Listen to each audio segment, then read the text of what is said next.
कि चिन्मय मिशन के पवित्र सभागार में आज की युवा पीढ़ी जो भारत का भविष्य है, इन सबको एकत्रित करते हुए इग्नोरेंस टू एनलाइटमेंट इस विषय पर 3 दिन के कैंप का आयोजन हुआ है। मैं पीयूष हर्षे, चिन्मय युवा केंद्र श्री विजयपुरम की ओर से आप सबका मनःपूर्वक स्वागत एवं अभिनंदन करता हूँ। इस शिविर के उद्घाटन सत्र में उपस्थित हमारे मुख्य अतिथि कॉर्पोरल जलिंदर थीटे जी का मैं स्वागत करता हूँ। उनका अभिनंदन एवं स्वागत करता हूँ, जिन्होंने अपनी व्यस्तता के बावजूद भी इस महत्वपूर्ण एवं पवित्र कार्य में उपस्थित रहकर हमें प्रोत्साहित करेंगे। इस 3 दिवसीय कैंप में परम पूजनीय स्वामी शुद्धानंद सरस्वती जी, जिन्होंने इस कार्य की घनता को देखते हुए इस कैंप का आयोजन करने का निर्णय लिया, आशा करता हूँ स्वामी जी का मार्गदर्शन हमें इस वर्ष में प्राप्त होगा, जिसके कारण वर्तमान परिस्थितियों को समझकर एक होकर इग्नोरेंस टू एनलाइटमेंट जो इस कैंप का मुख्य संदेश है की ओर हम सब जा सके। पुनः एक बार इस सभागार में उपस्थित सभी को मनःपूर्वक स्वागत एवं अभिनंदन करता हूँ और आशा करता हूँ कि इस कैंप से हम सब कुछ ना कुछ सीख लेंगे और जीवन में उतारने का प्रयास करेंगे। धन्यवाद। धन्यवाद पीयूष। देशभक्ति केवल एक भावना नहीं बल्कि एक जीवन शैली है, और जब युवा दिलों से निकले स्वर उसमें रंग भरते हैं तो हर मन गर्व से भर उठता है। अब इस मंच पर मैं हमारे साथी पीयूष को आमंत्रित करती हूँ, जो अपनी आवाज़ में एक भावपूर्ण देशभक्ति गीत प्रस्तुत करेंगे। देश है पुकारता तू सो रहा जवान है, देश है पुकारता तू सो रहा जवान है, देश की तू शान है तो देश की ही आन है, देश की तू शान है तू देश की ही आन है, देश है पुकारता तू सो रहा जवान है, देश है पुकारता तू सो रहा जवान है, देश की तू शान है तो देश की ही आन है, देश की तू शान है तू देश की ही आन है, देश में है त्राहि त्राहि सुन रहा है तू बड़ा, देश में है त्राहि त्राहि सुन रहा है तू बड़ा, गाँव में लगी है आग सुन रहा बड़ा बड़ा, गाँव में लगी है आग सुन रहा बड़ा बड़ा, कोने कोने भय शांति उठ रहा तूफान है, कोने कोने भय अशांति उठ रहा तूफान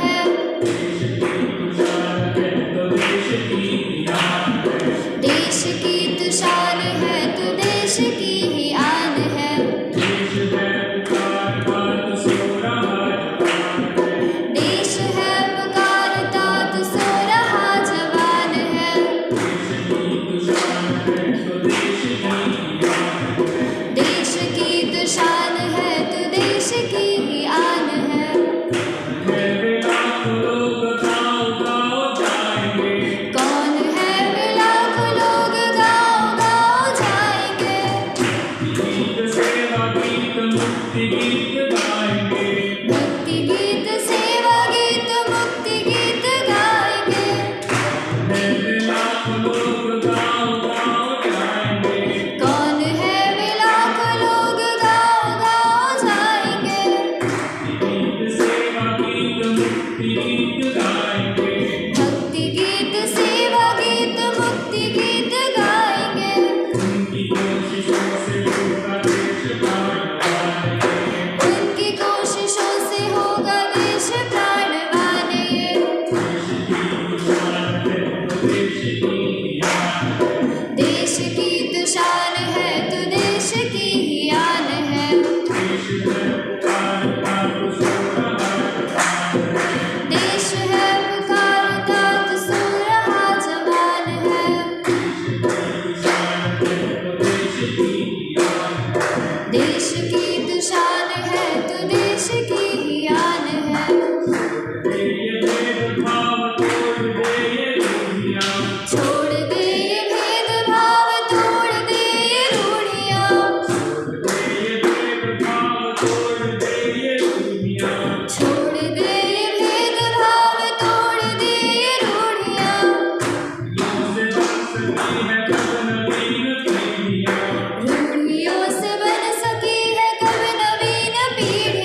देश है पुकारता तो सो रहा जवान है।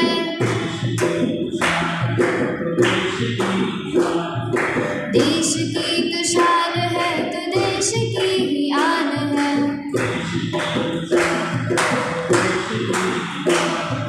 देश की तो शान है तो देश की ही आन है। जय। धन्यवाद पीयूष आपके इस बहुत सुंदर गीत के लिए। हर आयोजन के पीछे एक उद्देश्य होता है, एक सोच होती है और इन 3 दिनों के युवा शिविर का भी एक प्रेरणादायक लक्ष्य है, युवाओं को सशक्त बनाना, उनके भीतर नेतृत्व, अनुशासन और सेवा की भावना को जगाना। इन्हीं उद्देश्यों पर प्रकाश डालने के लिए मैं अपने उत्साही और ऊर्जावान साथी गिरी भैया को मंच पर आमंत्रित करती हूँ। हरिओम। सभी को गुड मॉर्निंग। एक्चुअल में मैं आज का दिन याद करना चाहूँगा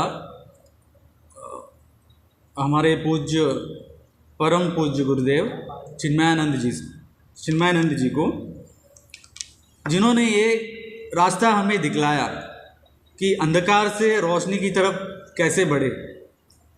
पहले उन्होंने जाना एज ए ट्रूथ सीकर, उन्होंने जाना, उसके बाद जब हर प्रॉब्लम्स का सॉल्यूशन उन्होंने जान लिया, उसके बाद उन्होंने सोचा समाज में जितने प्रॉब्लम्स है उसको सॉल्यूशन के लिए एक मार्ग है और वो मार्ग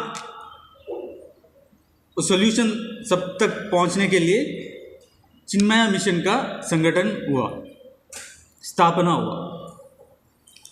तो हमारा सौभाग्य है अंडमान निकोबार आइलैंड्स में भी ये चिन्मया मिशन का एक संस्था है और सिर्फ इंडिया में नहीं, वर्ल्ड में कोने कोने में मान सकते हैं कि ये मैसेज पहुंच रहा है जो हमारे पूज्य परम पूज्य गुरुदेव जी जो पहुंचाना चाहते हैं। तो हमारा ये भी सौभाग्य है अंडमान निकोबार आइलैंड्स में हमारे ब्रांच में हमारे जो गुरुजी हैं श्री स्वामी जी शुद्धानंद सरस्वती जी, इन्होंने हमेशा ही सोसाइटी के लिए क्या कर सकते हैं, ऐसे नहीं कि अपना मर्जी से, सोसाइटी को एक्चुअल में क्या ज़रूरत है इसे लेके हमेशा चिंतन करते रहते हैं और चिन्मया परिवार जो है उनके साथ मंथन कर फिर समाज को क्या ज़रूरत है, बच्चे हों, यूथ हो, मिडिल एज हो और ओल्ड एज हो, कोई भी हो, उनकी ज़रूरत के हिसाब से अनेकों कार्यक्रम करते हैं। देखा जाएगा तो अंडमान निकोबार में सबसे ज़्यादा कार्यक्रम करने वाला अगर कोई मिशन है हमारा चिन्मया मिशन ही है। तो इसके लिए बहुत ज़ोरदार तालियां।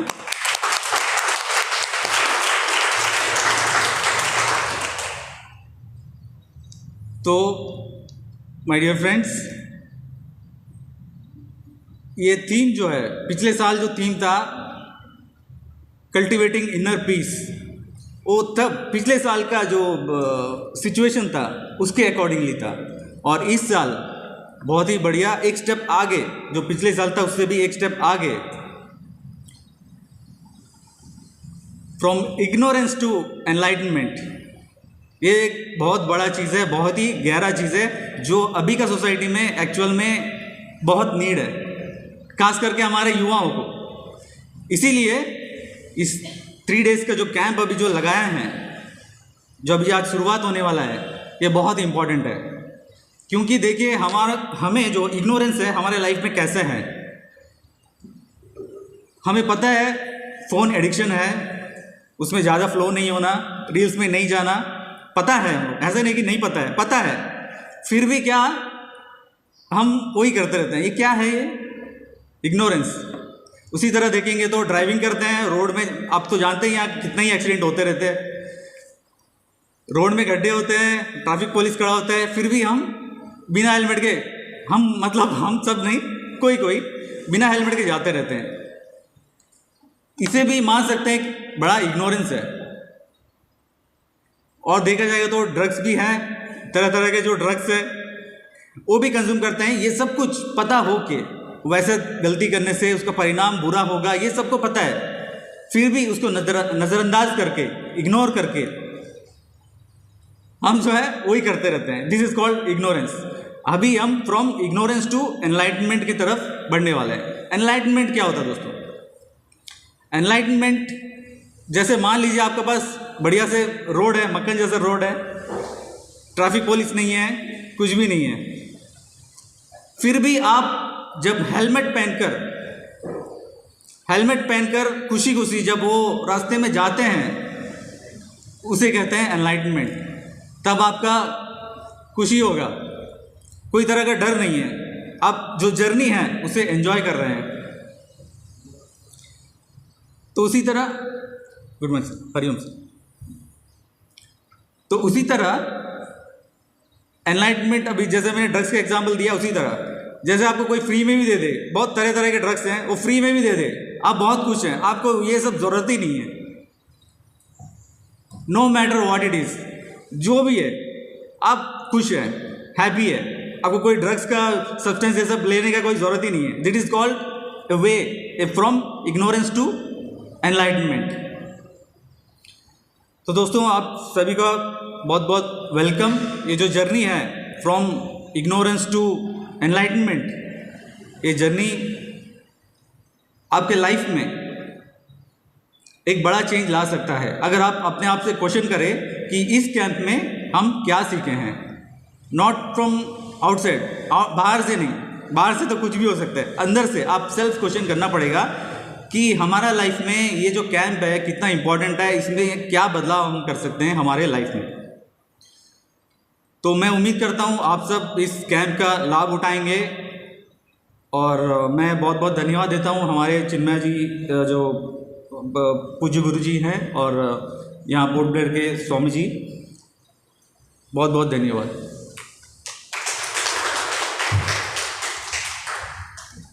धन्यवाद भैया। मैं हमारे बीच हमारे मिशन के अध्यक्ष श्री सुरेंद्र प्रहलादका जी का बहुत बहुत स्वागत करती हूँ, और मैं हमारे सदस्य शिवा से अनुरोध करती हूँ कि वे मंच पे आए और हमारे अध्यक्ष जी को पुस्तक एवं पुष्प प्रदान करें।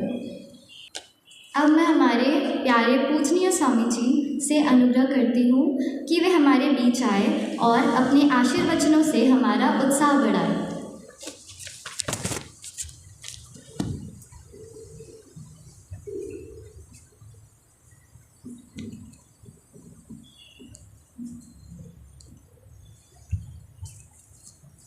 मूकं करोति वाचालं पङ्गुं लङ्घयते गिरिं यत्कृपातमहं वन्दे परमानन्दमाधवं वसुदेवसुतं देवं कंसचाणूरमर्दनं देवकी परमानन्दं कृष्णं वन्दे जगद्गुरुं कृष्णं वन्दे जगद्गुरुं।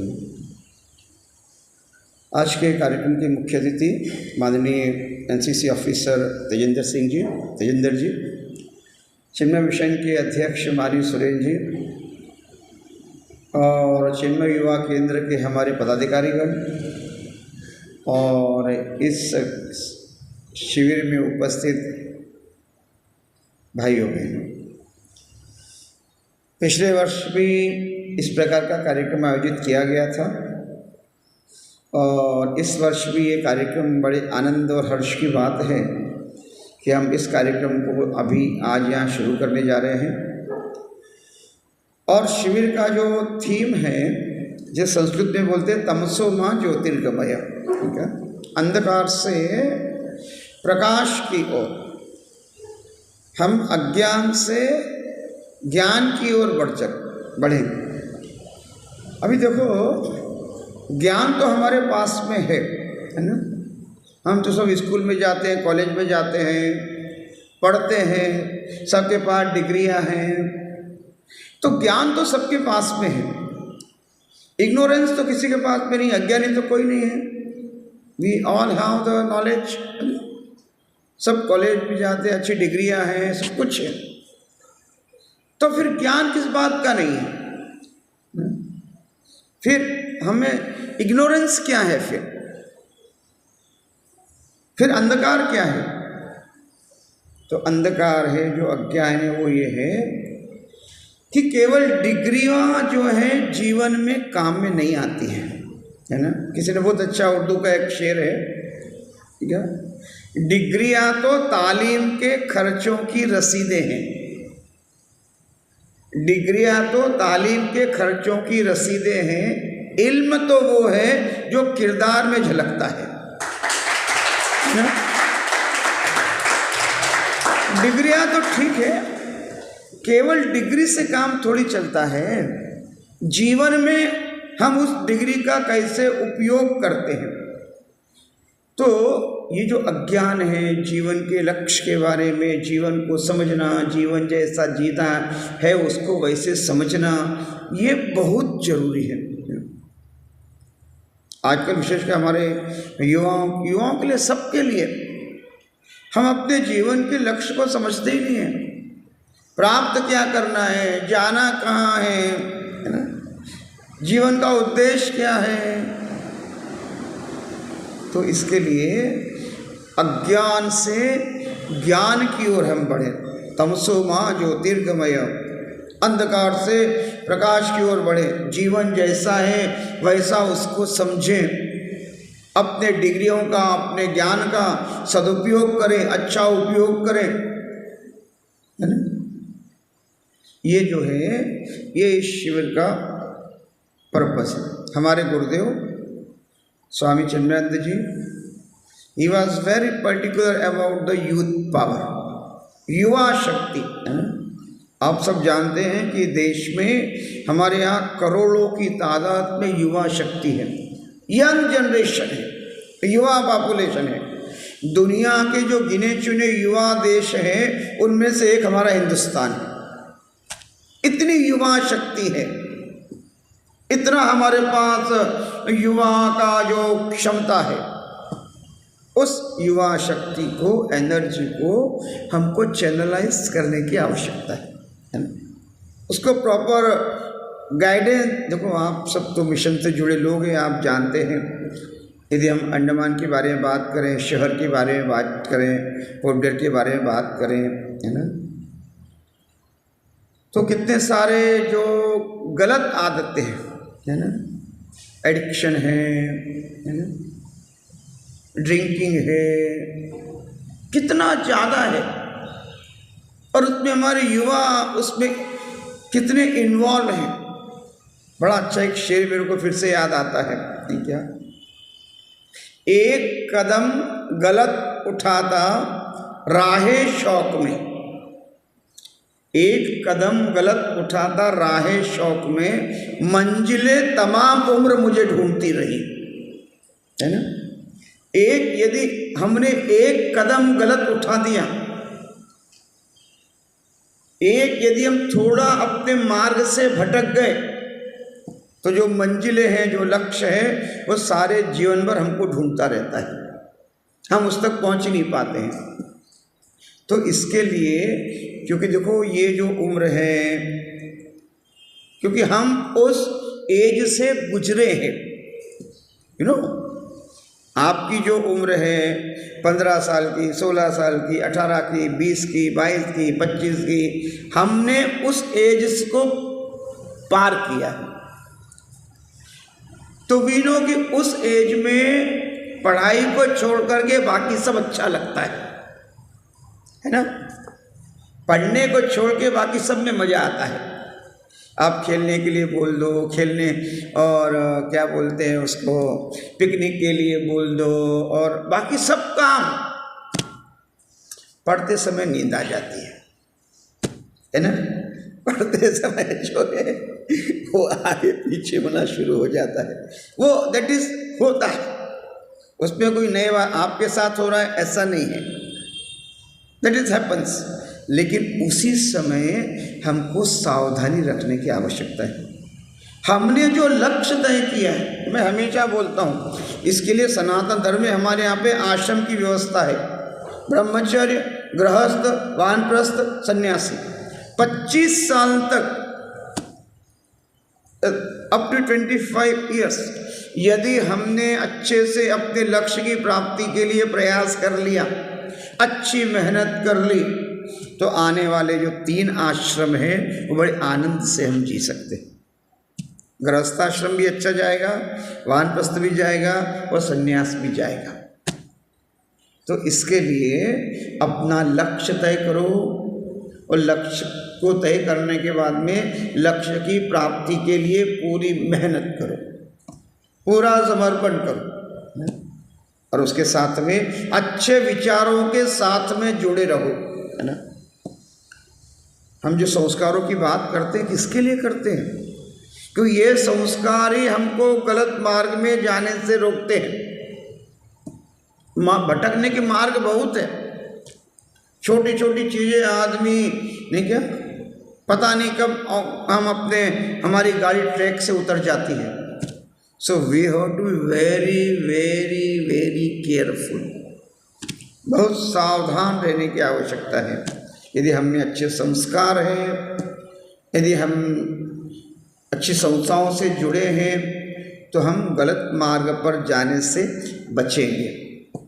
तो इसके लिए अच्छी संस्थाओं से जुड़े रहो, अच्छे विचारों से जुड़े रहो, अच्छा काम करते रहो, अपने शरीर को अच्छा रखो, अपने मन को अच्छा रखो, है ना।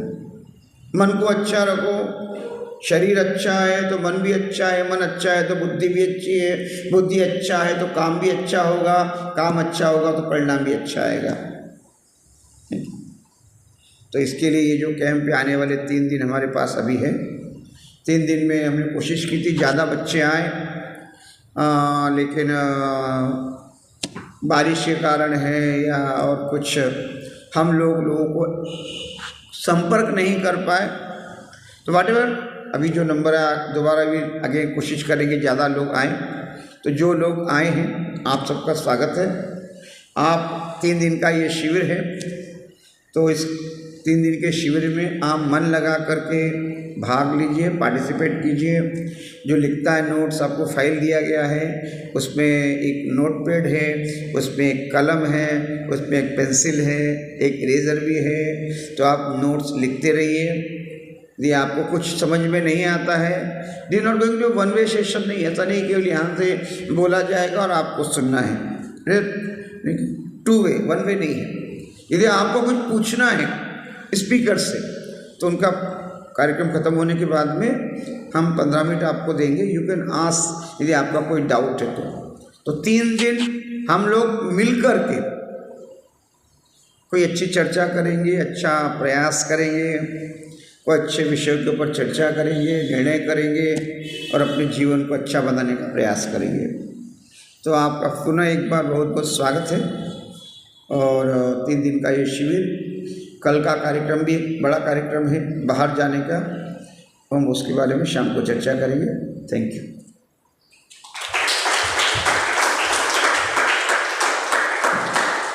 धन्यवाद स्वामी जी, आपने अपने आशीर्वचनों से हमारा उत्साह और भी ज़्यादा बढ़ा दिया। अब मैं हमारे मिशन के अध्यक्ष श्री सुरेंद्र सर जी से अनुरोध करती हूँ कि वे हमारे बीच आए और 2 शब्द कहें।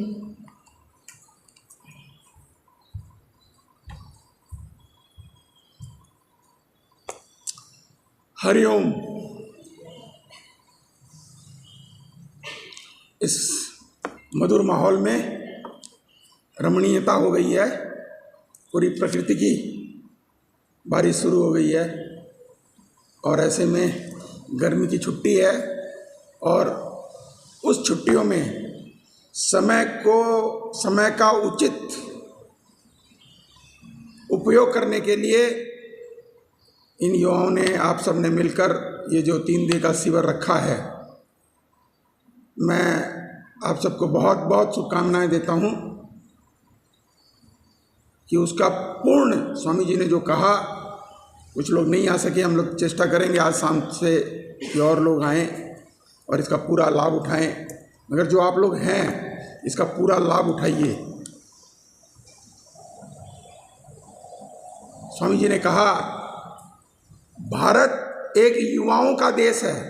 18 से 45 वर्ष के उम्र के 60% से अधिक आबादी है हमारी, और यही हमारी पूंजी है, और इसी के बल पर हम विश्व की तीसरी व्यवस्था बन गए हैं।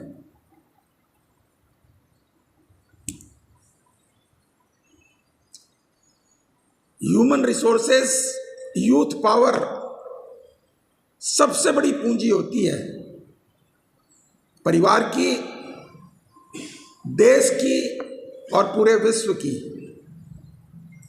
मगर आपके पास बहुत पैसा है, अगर उसका सही रूप से आप मूल्यांकन नहीं करें, सही रूप से उसको अगर यूज़ नहीं करें, तो वो डिवास्टिंग हो सकता है। युवाओं को एक अच्छे मोल्ड में लाना, ये हम लोगों का कर्तव्य है, समाज का कर्तव्य है, गुरुओं का कर्तव्य है, आपके स्कूल के सिस्टम का कर्तव्य है। और स्वामी जी ने कहा अभी कि ये तो रसीद है, आप जो स्कूल जाते हो, और हम उस दौर से गुजर चुके हैं कि जितनी मोटी किताब होती थी सर के ऊपर रख लेते थे, एग्जाम में अपने आप नींद आ जाती थी। तो उस रसीद के ऊपर खाली मत जाइए। और कालांतर में समय बदल गया है, परिस्थितियां बदल गई है, जरूरतें बदल गई है। अब खाली अगर आप पढ़ लिए इसलिए सक्सेसफुल हो जाओगे, कितने वर्टिकल्स हैं जीवन के। खेल भी एक वर्टिकल है, म्यूजिक भी एक वर्टिकल है। तो इस तरह माने असीम चीजें आपके सामने है। आपकी लाइकिंग क्या है, आप किस माहौल में रहते हो, उसके अनुसार आपको अपने आप को ढालना पड़ेगा। मैं प्रकृति से शुरू करता हूं, उसका भी समय के हिसाब से यूज बदल गया है। देहरादून हो या कश्मीर हो, सेब या इस तरह के फल वहाँ पैदा होते हैं, मगर दूसरी जगह दूसरे तरह के फल पैदा होते हैं। मट्टी हर जगह की जरूरत है, तो आप में सब में वो चीज़ें हैं। मगर आजकल जो टेक्नोलॉजी आई है, अब तो एआई आ गया है। आप में से बहुत जन उस समय तक हम लोग रहें न रहें, जब आप हमारी अवस्था में आओगे तो हो सकता है आपको एक नई दुनिया में जाना पड़े, और दुनिया को माने आपके द्वारा ही वो दुनिया बनेगी, आर्टिफिशियल इंटेलिजेंस की। तो उसी तरह आप देखोगे पॉली हाउस आ गए हैं, ड्रिपलेस टेक्नोलॉजी आ गई है एग्रीकल्चर में। जो चीज़ नहीं होती है वो भी आप पैदा कर सकते हो। तो मेरे कहने का ये तात्पर्य है, आप सब में वो गूढ़ तत्व है। Everybody has got that power. जब ऊपर वाला आपको यहाँ भेजता है तो आपको सब कुछ देकर भेजता है, बाद में वो इंडिपेंडेंट कर देता है। वो आपके कार्यकलापों पर, आपकी इच्छा शक्ति पर, आपके माहौल पर, आपके परिवार के माहौल पर, आपकी जो संगति है उस पर, आपकी विद्यालय में, आपके बाकी चीज़ों में। तो ये कोई कह दे कि मेरे पास तो आज कुछ नहीं है, इसके पास तो था, तो जो अच्छे बड़े घर में पैदा हुए हैं वो जो नहीं अचीव कर सकते, वो एक सामान्य घर में पैदा होकर आदमी उस ऊंचाई तक पहुंच जाता है। ऐसे बहुत से उदाहरण आप, अभी तो सोशल मीडिया का ज़माना है, आप देखते होंगे। सामान्य से सामान्य व्यक्ति जीवन की उस ऊंचाई तक पहुंच जाता है, क्योंकि उसने अपने समय का, अपनी परिस्थितियों का मूल्यांकन किया और उसके हिसाब से उसमें जो जो चीज़ जरूरत थी, अगर जल नहीं था तो उसने उस तरह की सिंचाई व्यवस्था की, अगर एनवायरनमेंट नहीं था उसने पॉली हाउस की व्यवस्था की। तो जो चीज़ नहीं हो सकती थी वो उसने बना दी। ये कर्मठता सबके पास है। तो आज आप, जैसे स्वामी जी ने कहा, नींद आ जाती है, तो आज अगर आप आनंद लेना चाहते हो तो आप ताली बजाने में रह जाओ। अगर आप पूरे जीवन आप चाहते हो कि जीवन में वो निखार आए कि लोग आपके लिए ताली बजाएं, बस यही डिफरेंस है। अभी समय कट जाएगा, मगर और ये भी नहीं है, आपके पास आपकी चॉइस है, आप किसके संगत में रहना चाहते हो, आपकी चॉइस है, आप क्या करना चाहते हो। खाली दोष देने से समाज को, परिवार को कि मेरे पिता ने क्या किया, वो तो जितना कर सकता था किया, परिस्थितियां वही रहेगी, मगर आप में वो ताकत है कि उन परिस्थितियों को आप बदल लो। गूगल का जमाना, आप खोज के देख लो, जीवन के हर फील्ड में। इवन मैं तो ये कहूंगा कि दुनिया के बड़े बड़े जो बिजनेसमैन हैं, जो इंटरनेशनल ब्रांड्स हैं, उन्होंने 60 साल की उम्र में किया। तो आप तो जीवन के उस पगडंडी पर हो जहां आपके पास सब कुछ है, ईश्वर का दिया हुआ शरीर है और उसमें एक इतनी अच्छी बुद्धि है, आपके माता पिता आपके लिए सब कुछ कर रहे हैं, मगर जरूरत है उस आत्मविश्वास की और उस लक्ष्य को प्राप्त करने की इच्छा शक्ति की। और हमारी तरफ से भी है। आपने सुना होगा, हमारे पहले जो राष्ट्रपति थे कि यूथ आर यूजलेस। जो सोसाइटी में आजकल जनरल आदमी, जो नकारा लोग होते हैं, वो बोल देते हैं यूजलेस लड़के हैं। They are not useless, they are useless. तो हमारी तो जिम्मेवारी है ही, समाज की जिम्मेवारी है ही, हर व्यक्ति की जिम्मेवारी है। स्कूल के टीचर की है, माता पिता की है, आपके दोस्तों की है, मित्रों की है, रिश्तेदारों की है, मगर आपकी भी उतनी जिम्मेवारी है, क्योंकि भविष्य आपका है। और जब कोई आदमी, आपने देखा होगा, कल मैं स्टेट बैंक के रीजनल मैनेजर के पास बैठा था, ऐसे ही उसने कहा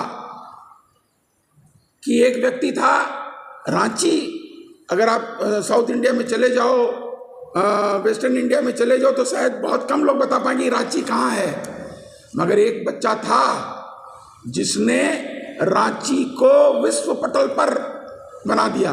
कौन था वो? कौन था? इतने लोगों में ये नहीं मालूम रांची से कौन था जिसने रांची शहर को विश्व पटल पर ला दिया।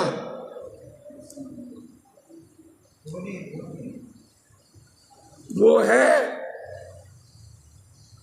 एक इमॉर्टल प्लेयर, धोनी। तो कहां से उसने जीवन यात्रा शुरू की और कहां चला गया। आपको भी उसी तरह, आप जब उस मुकाम पर पहुंच जाएंगे तो कोई बोलेगा ये मेरा पड़ोसी था, शिक्षक बोलेंगे ये मेरे स्कूल में पढ़ता था, भाई बहन बोलेंगे मेरा भाई था, माता पिता तो बोलेंगे ही कि ये मेरा पुत्र था, चिन्मय मिशन भी बोलेगा इसी हॉल में ये बच्चा मेरे साथ था।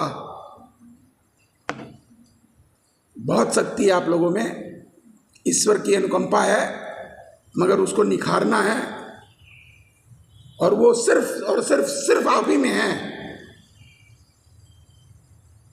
ये नहीं है कि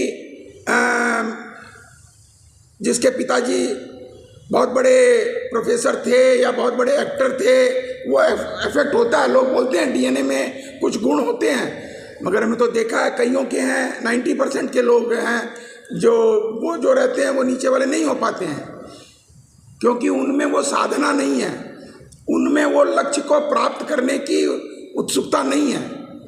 तो मेरा ये अनुरोध है आपसे कि अपने आप को तपाओ। आपको उस मुकाम पर अगर पहुंचना है तो आपको, आप में वो शक्ति है, उस इच्छा शक्ति को और मजबूत करना है और निखारना है। और जिस चीज़ में आपका इंटरेस्ट है, हर चीज़ की ज़रूरत है।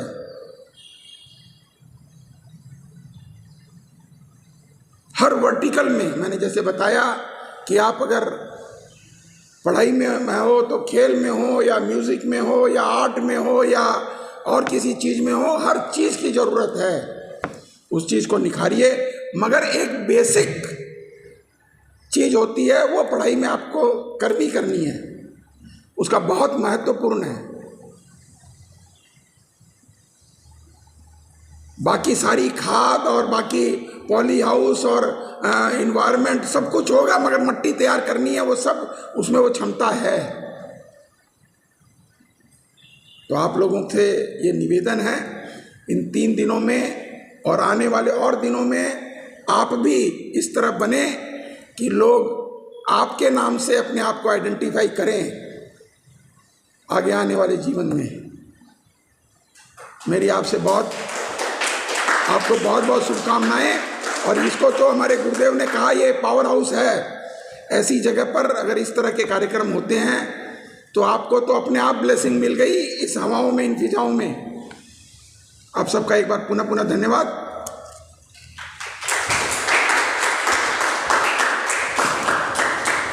धन्यवाद अध्यक्ष महोदय, आपकी सभी बातों से हम रिलेट कर पा रहे थे। आपने बहुत जोशपूर्ण तरीके से हमारे बीच अपनी बात रखी। धन्यवाद। अब मैं युवा केंद्र की सदस्य आप सबके बीच एक छोटा सा भजन प्रस्तुत करना चाहूँगी।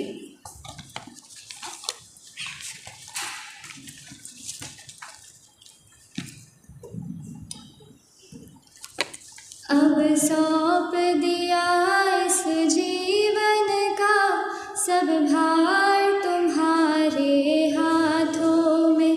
अब सौंप दिया इस जीवन का सब भार तुम्हारे हाथों में। है जीत तुम्हारे हाथों में और हार तुम्हारे हाथों में। है जीत तुम्हारे हाथों में और हार तुम्हारे हाथों में। मेरा निश्चय बस एक यही, एक बार तुम्हें पा जाऊं मैं। मेरा निश्चय बस एक यही, एक बार तुम्हें पा जाऊं मैं। अर्पण कर दूं दुनिया भर का सब प्यार तुम्हारे हाथों में। है जीत तुम्हारे हाथों में और हार तुम्हारे हाथों में। जो जग में रहूं तो ऐसे रहूं, जो जल में कमल का फूल रहे। जो जग में रहूं तो ऐसे रहूं, जो जल में कमल का फूल रहे। मेरे सब गुण दोष समर्पित हो सरकार तुम्हारे हाथों में। है जीत तुम्हारे हाथों में और हार तुम्हारे हाथों में। यदि मानव का मुझे जन्म मिले तो तेरे चरण का पुजारी बनूं। यदि मानव का मुझे जन्म मिले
निराकार तुम्हारे हाथों में है, जीत तुम्हारे हाथों में और हार तुम्हारे हाथों में।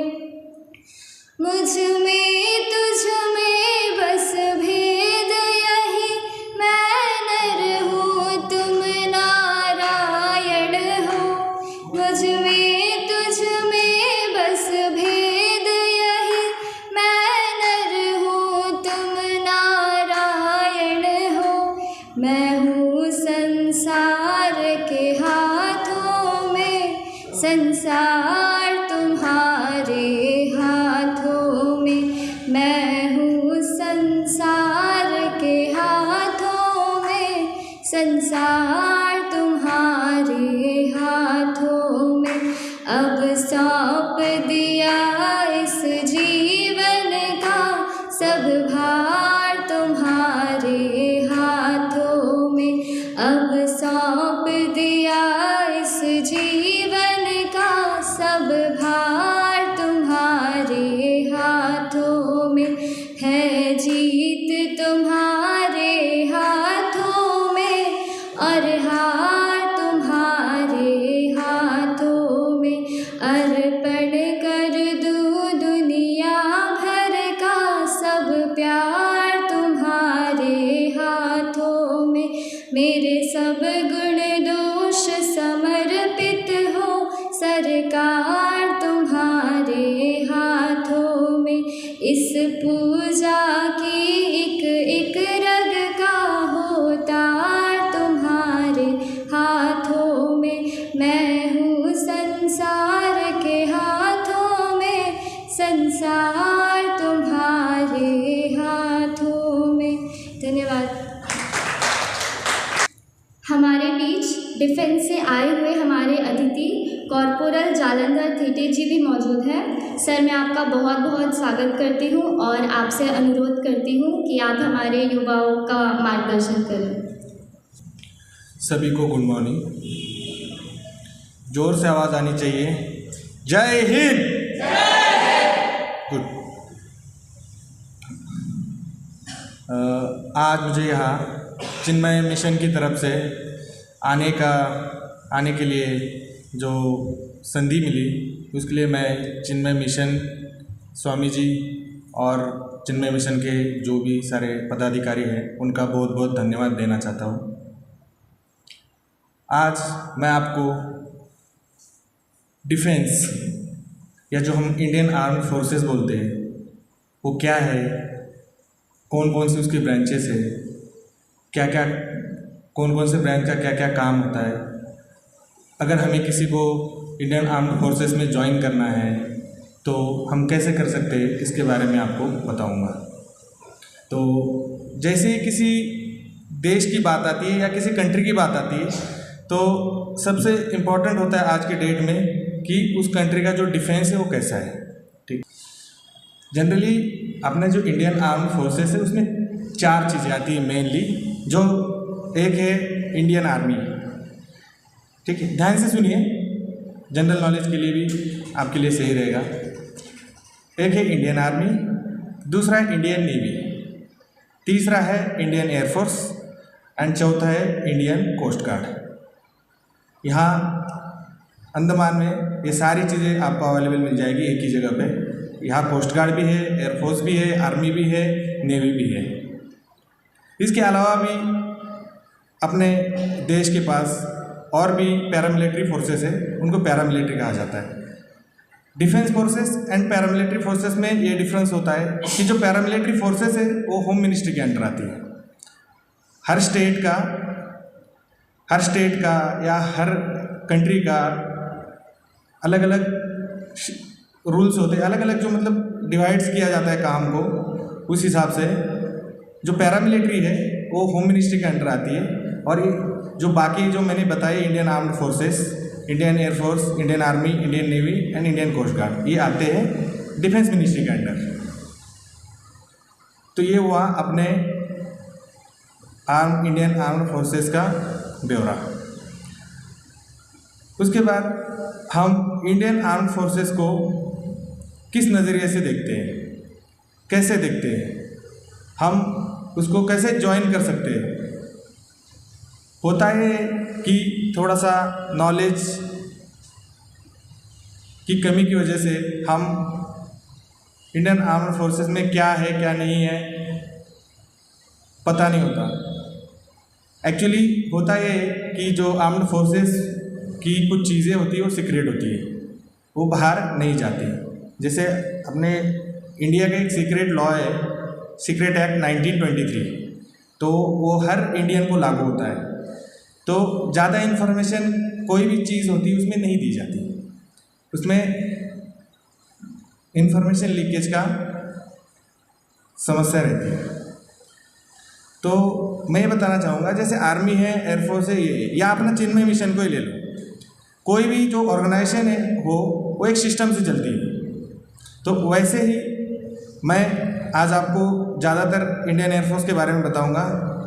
मैं इंडियन एयरफोर्स में एज ए कॉर्पोरल सर्व करता हूँ और यहाँ मैं अभी रिसेंटली पोस्टिंग आया हूँ एनसीसी जंगली घाट। तो मैं थोड़ा सा एक इंडियन एयरफोर्स को मद्देनज़र रखते हुए कवर करूँगा, बाकी आप बाकी फोर्सेस से उसको कोरिलेट कर सकते हो। तो कोई भी ऑर्गेनाइजेशन होती है उसका एक सिस्टम होता है। हर यहाँ जैसे अपना चिन्मय मिशन है, स्वामी जी हैं, ठीक है, अध्यक्ष जी हैं, तो बाकी भी मतलब होंगे। जैसे देश का अपना जो मंत्रिमंडल होता है, आप स्कूल से भी पढ़ते आए हो, वैसे ही कोई भी एक ऑर्गेनाइजेशन होती है उसका एक सिस्टम होता है। जैसे इंडियन एयरफोर्स का क्या सिस्टम है कि इंडियन एयरफोर्स में मेनली काम होता है हवाई जहाज़ों का, एयरक्राफ्ट्स का। जो एयरक्राफ्ट्स होते हैं, fighter aircraft, transport aircraft, helicopters, bomber, aircraft का मेनली काम होता है। तो कोई भी ऑर्गेनाइजेशन जब काम करती है तो उसमें दोनों तरह की चीज़ें होती है, उसमें टेक्निकली भी काम होता है और नॉन टेक्निकली भी काम होता है। तो अगर हम देखा जाए तो अपने इंडियन आर्म्ड फोर्सेस में जो अगर आपको कभी मतलब आपको ज्वाइन करना है तो ज्वाइन करने के लिए दो तरीके से होते हैं। एक है कि आप डायरेक्ट अपनी डिग्री हो या हायर जो एग्ज़ाम्स होते हैं वो देके आप direct as a officer join कर सकते हो, या तो दूसरा तरीका है कि आप दूसरी तरीके से ज्वाइन कर सकते हो एज ए जवान, एज ए OR, उनको ऑदर रैंक बोला जाता है। अब बात आती है कि ऑर्गेनाइजेशन, एयरफोर्स एक ऑर्गेनाइजेशन है, उसमें क्या है। इंडियन एयरफोर्स में सबसे इम्पोर्टेंट तो ये है कि जो एयरफोर्स है उसको अलग अलग ब्रांचेस में बांट दिया गया है।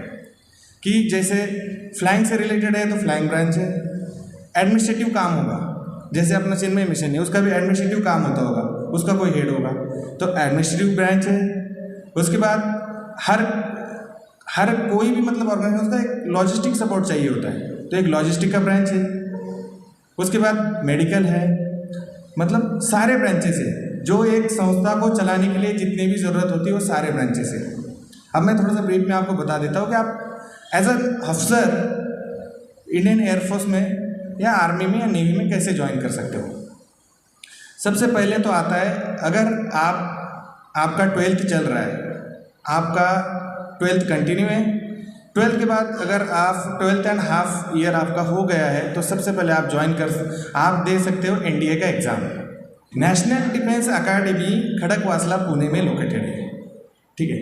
नेशनल डिफेंस अकेडमी से ही मतलब ये फर्स्ट है नेशनल डिफेंस अकेडमी। हम जो नेशनल डिफेंस अकेडमी में जो अफसर निकलते हैं उनको बोलते हैं नेशनल डिफेंस अकेडमी एलुमनी, क्योंकि वहाँ से जो बंदा निकलता है वो आगे जाके या तो फ्लायर बनता है या तो कोई ना कोई बड़े ब्रांच में एज ऑफिसर सर्व करता है।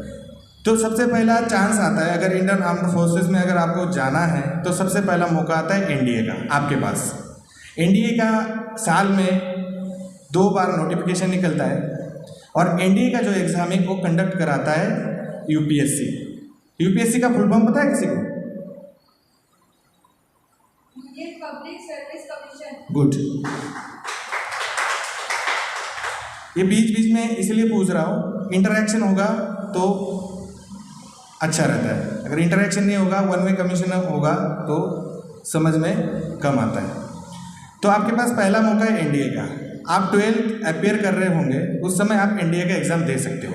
यूपीएससी इसका साल में 2 बार नोटिफिकेशन निकालता है, उसके बाद आप उसका फॉर्म भर के उसका एग्ज़ाम दे सकते हो। पहले तो ये चीज़ हुआ, ये तीनों के लिए लागू है, Indian Army, Indian navy, Indian air force. बाद में जाके फिर आगे एक बार आपका एडमिशन हो जाएगा, एग्ज़ाम क्रैक करोगे आप, आपका एसएसबी इंटरव्यू होगा, उसके बाद आप एनडीए में ज्वाइन करोगे। उसके बाद एनडीए में ज्वाइन करने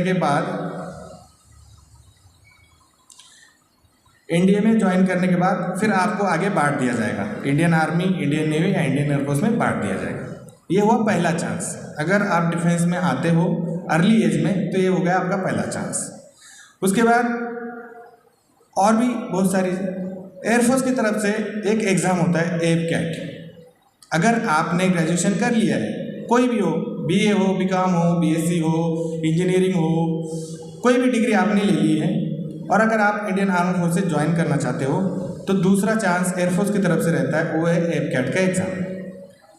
एयरफोर्स अपनी इन सर्विस जो अफसर की जो वैकेंसीज निकालता है वो फुलफिल करता है एपकैट से।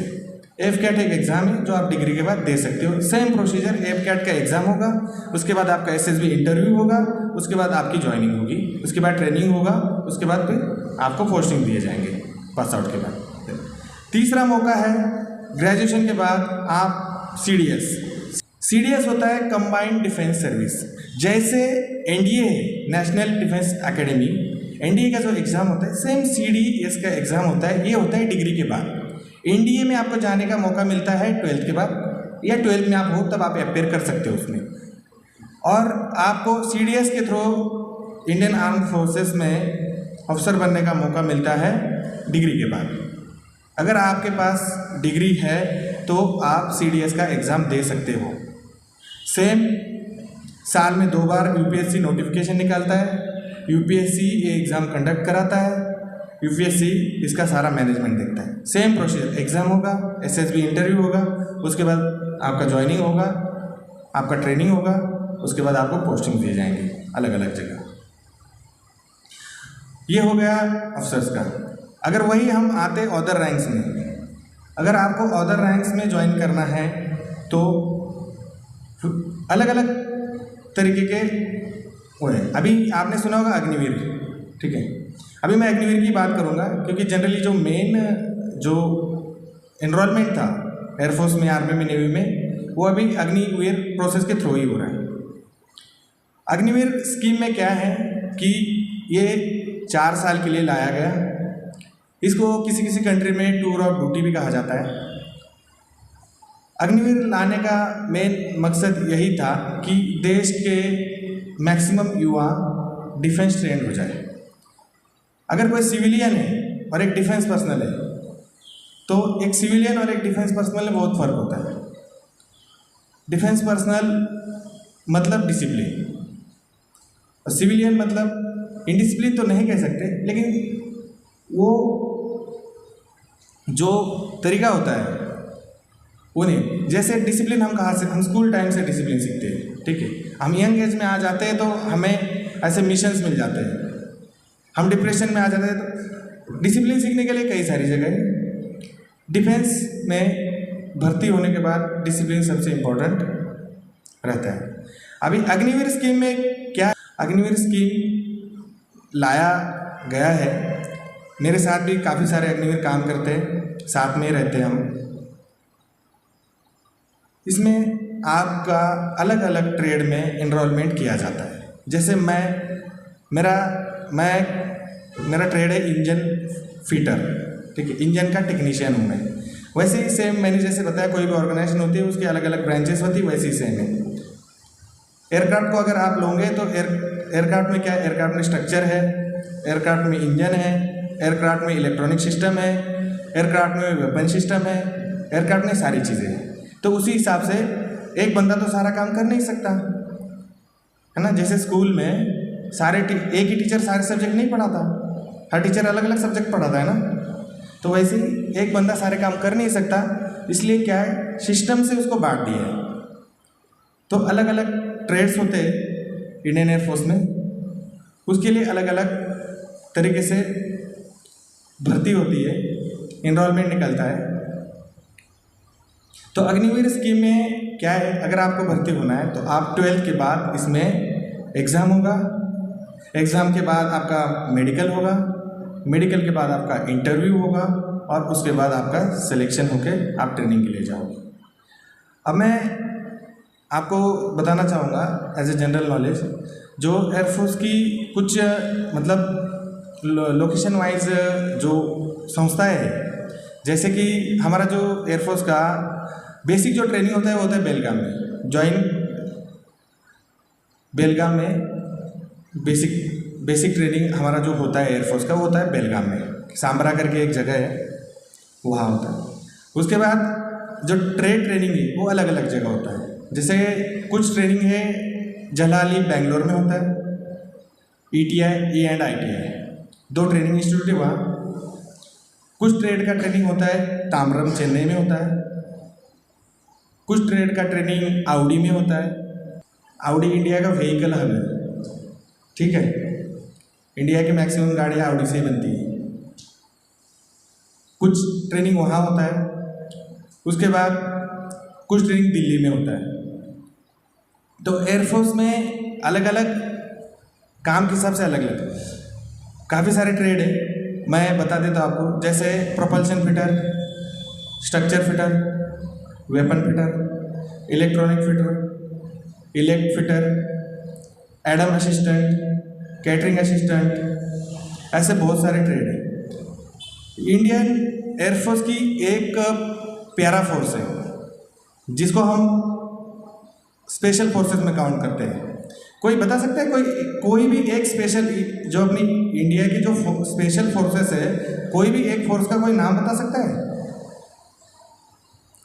इंडिया में स्पेशल फोर्सेस होती है, एक हम है, एक मैं हूँ इंडियन एयरफोर्स का, एक इंडियन आर्मी का, एक इंडियन नेवी का, पर उसमें भी एक स्पेशल फोर्सेस होती है। अपने देश की कुछ स्पेशल फोर्सेस है, कोई बता सकता है? एक आध, हाँ, मार्कोस नेवी की स्पेशल फोर्स है। वैसे एयरफोर्स की स्पेशल फोर्स है गरुड़,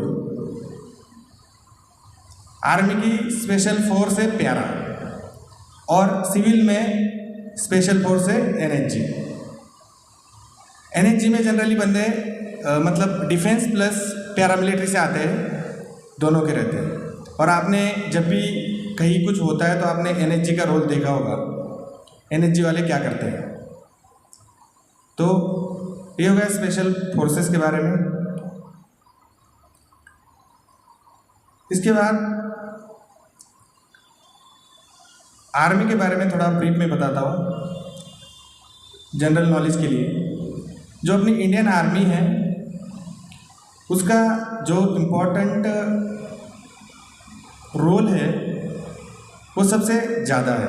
और इंडिया के पास जो आज के डेट में जो बिगेस्ट मतलब सबसे ज़्यादा तादाद वाली कोई फोर्स है तो वो है Indian army. Around 12-13 lakh Indian army होगी टोटल। आप तो देखते ही होंगे। इंडियन आर्मी का भी जो मैंने बताया आपको, हम ज्वाइन करने गए तरीका सेम है। अग्निवीर का हो गया, CDS NDA कॉमन है तीनों सर्विसेज के लिए। I think may be Coast Guard को रिसेंटली 4-5 साल पहले अंडर डिफेंस मिनिस्ट्री इनकॉर्पोरेट किया गया है। पहले Indian Coast Guard defence ministry के अंडर नहीं आता था, वो आता था पैरामिलिट्री में, होम मिनिस्ट्री के अंडर। उसको अभी ऐड कर दिया गया है।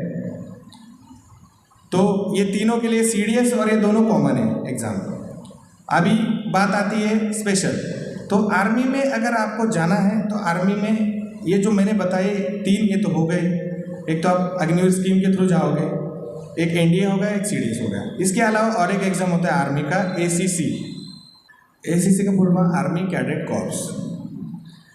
आर्मी जो अपनी सर्विस, जैसे मैंने बताया था ना एयरफोर्स की इन सर्विस में आने के लिए एयरफोर्स का खुद का एक AFCAT करके एग्ज़ाम होता है, वैसे आर्मी का ACC होता है। ACC के थ्रू सेम आपको एग्ज़ाम देना है। एग्ज़ाम देने के बाद आपका SSB इंटरव्यू होगा। SSB इंटरव्यू के बाद आपकी 4 साल की ट्रेनिंग होगी देहरादून IMA में। आर्मी की भी अलग अलग जगह ट्रेनिंग इंस्टीट्यूट्स है, जैसे OTA चेन्नई में OTA अफसर ट्रेनिंग अकेडमी, देहरादून में IMA, इंडियन मिलिट्री एकेडमी। दूसरा, आर्मी में जाने का और एक तरीका है जो डायरेक्ट आपको SSB इंटरव्यू की सुविधा देता है, उसको कहते हैं TES। किसी ने सुना होगा?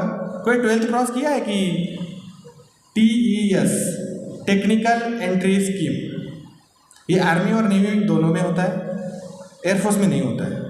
टेक्निकल एंट्री स्कीम में क्या है कि आपके 12th में अगर 70% से ऊपर मार्क्स है तो आप डायरेक्ट उस फॉर्म निकलते हैं, एडवर्टाइजमेंट आता है, साल में 2 बार फॉर्म निकलते हैं, आप फॉर्म भरिए, आपका डायरेक्ट SSB इंटरव्यू होगा, उसके बाद आपका सिलेक्शन होगा, ट्रेनिंग होगा, फिर आपको पोस्टिंग दी जाएंगी अलग अलग जगह। उसके बाद नेवी में अलग से कोई एग्ज़ाम कंडक्ट कराता है तो मुझे इसका आइडिया नहीं, मे भी हो सकता है। तो ये था आर्म्ड फोर्सेस के बारे में थोड़ा सा ब्रीफ। मैं भी रिसेंटली पोस्टिंग आया हूँ, अंडमान के बारे में मुझे भी ज़्यादा आइडिया नहीं, जस्ट 1.5 मंथ हुआ मुझे आके, और 1.5 मंथ में मुझे इतना अच्छा मौका मिला यहाँ आके आप लोगों के साथ बातें शेयर करने का। धन्यवाद सर। हर काम देश के नाम। हम आपके ज्ञानवर्धक भाषण के लिए हृदय से आपका आभार व्यक्त करते हैं। आपके विचारों ने हमें नई दिशा प्रदान करी, आपके वक्तव्य ने हमारे कार्यक्रम को गरिमा प्रदान करी। आपके समय और प्रयास के लिए हम अत्यंत आभारी हैं।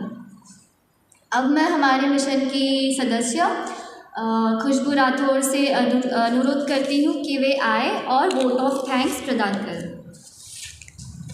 नमस्कार सभी को, हरिओम। आज के इस दिव्य अवसर पर हमारे चिन्मय मिशन द्वारा आयोजित 3 दिवसीय युवा शिविर में मैं हृदय से आभार प्रकट करने का सौभाग्य प्राप्त हुआ है। सबसे पहले विशेष धन्यवाद मैं अर्पित करती हूँ स्वामी शुद्धानंद सरस्वती जी के चरणों में। आपकी आध्यात्मिक उपस्थिति और मार्गदर्शन हम सभी के लिए आशीर्वाद स्वरूप है। अपने हम युवाओं को ज्ञान, शांति और सेवा के मार्ग पर चलने की प्रेरणा दी है। मैं हमारे मुख्य अतिथि कॉर्पोरल जलिंदर थीटे जी का हृदय से धन्यवाद करती हूँ, जिन्होंने अपने बहुमूल्य समय में से हमें प्रेरणादायक उपस्थिति प्रदान की। आपके जीवन और अनुभवों से युवाओं को जो सीख मिली है वह न केवल उत्साहवर्धक रही बल्कि देशभक्ति, अनुशासन और समर्पण का सजीव उदाहरण भी बनी। मैं धन्यवाद करना चाहूँगी चिन्मय मिशन के अध्यक्ष माननीय सुरेंद्र प्रहलादकर जी का, जो किसी कार्यवर्ष से उन्हें जाना पड़ा। और अंत में मैं हमारे सभी युवा प्रतिभागियों का भी हार्दिक धन्यवाद करती हूँ। आपकी सक्रिय भागीदारी, ऊर्जा और सीखने की जिज्ञासा ही इस शिविर की आत्मा है। धन्यवाद।